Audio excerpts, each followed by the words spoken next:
The cease and desist letter arrived on the 6-month anniversary of Robert Chen's death, which seemed deliberately cruel even by HOA standards. His widow, Maria Chen, stood in her kitchen holding the legal notice that demanded immediate closure of Chen's home bakery, the small business she'd started 3 months ago to support herself and her 2 teenage daughters after losing her husband to cancer. Unauthorized commercial activity violates community standards and creates traffic, noise, and parking issues inconsistent with residential character, the letter stated. Immediate compliance required or daily fines of $500 will be assessed. Margaret Whitmore from the Riverside Valley HOA had been targeting Maria since Robert's funeral, apparently viewing a grieving widow's struggle to pay bills as an opportunity to enforce community standards through aggressive harassment. What Margaret didn't know was that Maria's son David, who'd taken a semester off from his MBA program to help his mother, wasn't just any concerned family member. He was a commercial real estate investor who'd built a portfolio worth over $50 million by age 28, and he'd just decided that Riverside Valley HOA would make an excellent acquisition target. David Chen was a commercial real estate investor specializing in distressed community acquisitions and property portfolio management. At 28, David had built his fortune by identifying mismanaged HOA communities, acquiring controlling interest through strategic property purchases, and transforming dysfunctional governance into profitable, well-managed developments. His expertise covered everything from corporate structure analysis to community turnaround strategies. David's success had come from understanding that HOA communities operated like small corporations, with boards, budgets, and vulnerabilities that made them acquisition targets when properly approached. He'd purchased and restructured 12 communities across 3 states, always improving management while protecting resident interests. When David's father had died 6 months ago, he'd taken leave from his graduate program to help his mother manage grief, finances, and the sudden challenge of single-income household management with 2 daughters still in high school. Maria's home bakery had been David's suggestion, using her professional pastry skills to generate income while maintaining flexibility for family needs. The business had been thriving through word of mouth and social media, providing crucial financial support during an impossible time. For 3 months, Maria had been rebuilding her life through her baking talent, serving neighbors who appreciated her skill and supported her family during their loss. But Margaret Whitmore had apparently decided that a widow's home business was incompatible with community standards, and had launched a harassment campaign designed to shut down Maria's only source of income. Margaret had no idea she'd just picked a fight with someone who could buy her entire HOA. The harassment had begun shortly after Maria's first social media post about her home bakery services. Mrs. Chen, several residents have complained about increased traffic to your property related to commercial activities. Home businesses violate our residential zoning restrictions. Maria, still grieving her husband while trying to manage teenage daughters and household finances, had looked at Margaret with exhausted patience. Margaret, I'm operating a small home bakery, taking orders through social media. Customers pick up pre-ordered items, creating no more traffic than normal visitor activity. Mrs. Chen, commercial activity of any kind violates HOA bylaws designed to maintain residential character. You need to cease operations immediately.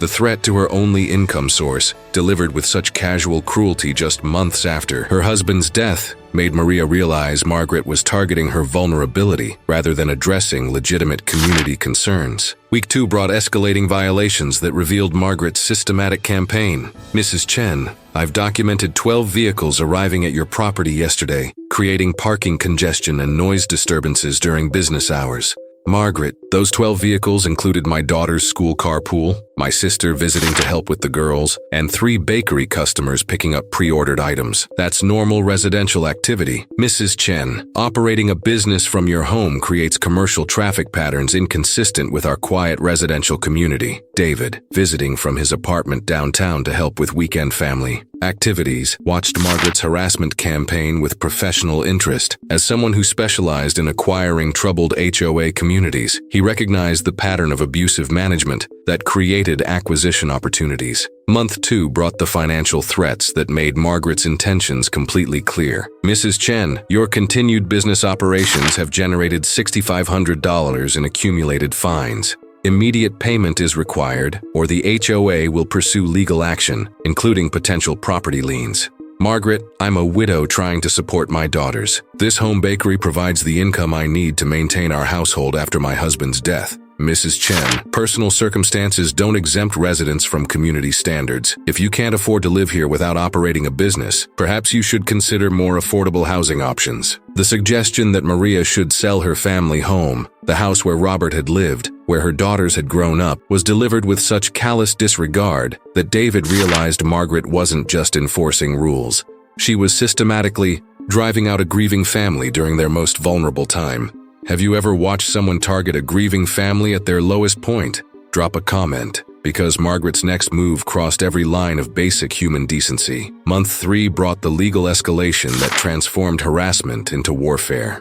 Mrs. Chen, the HOA has filed formal legal proceedings to force the closure of your unauthorized business and collect accumulated fines totaling $12,000. You have 30 days to comply or face property foreclosure proceedings. Maria, surrounded by her daughter's school expenses, mortgage payments, and the endless costs of maintaining a household on a single income, finally broke down. "Margaret, my husband died 6 months ago. I'm doing everything I can to keep our family together and our home. This bakery is our survival." Mrs. Chen, "I understand you're facing challenges, but the HOA's responsibility is to all residents, not to accommodate individual hardships that violate community standards." That evening, Maria called David in tears, explaining that Margaret's harassment had escalated to threats of foreclosure that could cost them their family home. David listened to his mother's distress while reviewing financial documents that showed Riverside Valley HOA's corporate structure, property holdings, and vulnerabilities that made it an ideal acquisition target. "Mom, don't pay any of those fines. Don't sign anything. And tell Margaret I'd like to discuss the situation with her directly." "David, she won't listen to you. She's determined to shut down my bakery regardless of what it costs our family." "Mom, Margaret doesn't understand who she's dealing with. I'm not just your son concerned about his mother's harassment. I'm a commercial real estate investor who specializes in acquiring HOA communities, and Riverside Valley HOA just became my next acquisition target."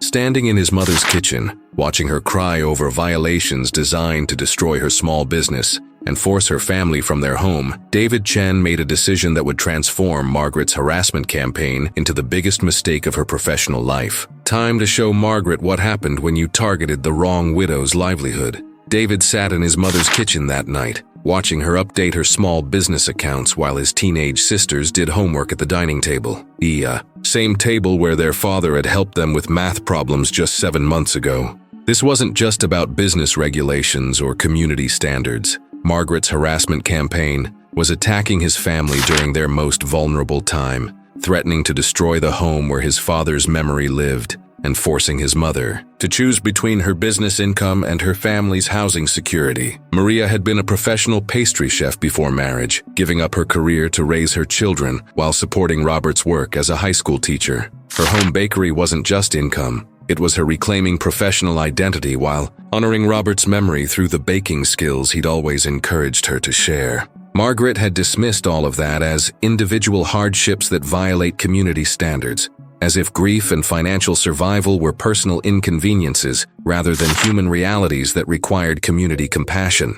But what made Margaret's harassment particularly cruel was the timing and calculation. She'd waited until Maria was most vulnerable, still grieving, financially stressed, emotionally exhausted, and had launched a systematic campaign designed to eliminate what little stability Maria had managed to rebuild. David thought about every family facing similar targeting during vulnerable times, every widow struggling to maintain housing while rebuilding income, every person whose small business became a target for HOA enforcement campaigns that prioritized abstract standards over human dignity. Most importantly, David realized that Margaret represented everything he'd built his career fighting against: abusive HOA management that destroyed communities rather than serving them, leadership that viewed residents as compliance problems rather than stakeholders, and governance that weaponized authority against vulnerable families. Margaret had targeted his mother, believing that a grieving widow would be too emotionally and financially exhausted to fight back against aggressive HOA enforcement. What Margaret hadn't calculated was that this particular widow's son had spent his entire adult life acquiring troubled HOA communities, replacing abusive leadership, and transforming dysfunctional governance into resident-focused management. Time to show Margaret that targeting vulnerable families had consequences, and that some acquisitions were personal as well as professional. David's acquisition strategy began with a simple financial analysis of Riverside Valley HOA's corporate structure and property holdings. What he discovered was a textbook case of mismanaged community governance, vulnerable to hostile takeover through strategic property acquisition. Riverside Valley operated under a corporate HOA structure where voting rights were tied to property ownership. The community included 150 residential properties plus 20 undeveloped lots that the HOA held as common property for future amenity development. Those